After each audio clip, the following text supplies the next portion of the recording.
السلام عليكم ورحمة الله وبركاته.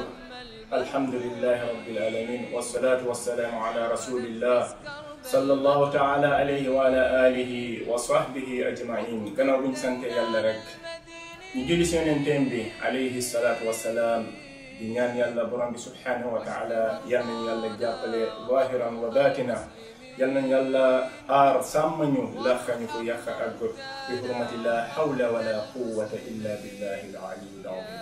comme soo déggee habbatu sawda prophétique loolu mooy atibbu an-nabawi mooy médecine prophétique. kon yonent bi alayhi salatu wassalam moo ñu jàngal mu ne habbatu sawda shifaa'un min kulli daa'in illa saam. mu ne habbatu sawda day faj bépp feebar su dul dee. te soo déggee habbatu sawda mooy lépp lu nga xam ne yonent bi alayhi salaatu wasalaam santaane na jaam bi santaane na doomi aadama yi pour nañ ko utiliser seen fànn wér-gi yaram. te habbatu sawda tamit dafa nekk waaye gàncax bi nga xam ne yàgg na torop mu am solo lool. lu tax yonent bi alayhi salaatu wasalaam wane habbatu sawda shifaa'un min kulli daa'in illa saam. ngir habbatu sawda waaye lan moo jiitu si habbatu sawda sa système immunitaire bi la mooy renforcer. loolu alhamdulillah nasaraani sax xool nañ habbatu sawda waaye xool nañ habbatu sawda di black seed xool nañ ko ba gis ne ndeketi soo gisee ñu ne day faj bépp feebar su dul dee sa système immunitaire bi la mooy renforcer. léegi da ngay ne feebar su ñëwee si jaww ji rek incha allah waaye loolu mooy xeex ak feebar bi lu mun a am doole si sa yaram.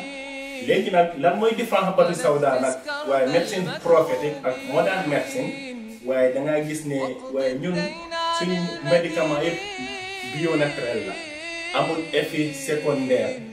te tamit da ngay gis ne tamit waaye gàncax yëpp tamit waaye ñun dañ am huilam dañ am poudram dañ am sérum dañ am léppam te yëpp tamit dañ ko dugal ci laboratoire ba xam ne lii mooy dosage ci doomi aadama bi ñu utiliser ko ci wàllum wérgu yaram. lii mooy différence bi. garab yëpp mun nañ doon garab waaye doomi aadama yu bari tamit dañ la wax ne lii nii téye ko nga fajoo ko fekk garab la de waaye xamul dosage bi mooy lan.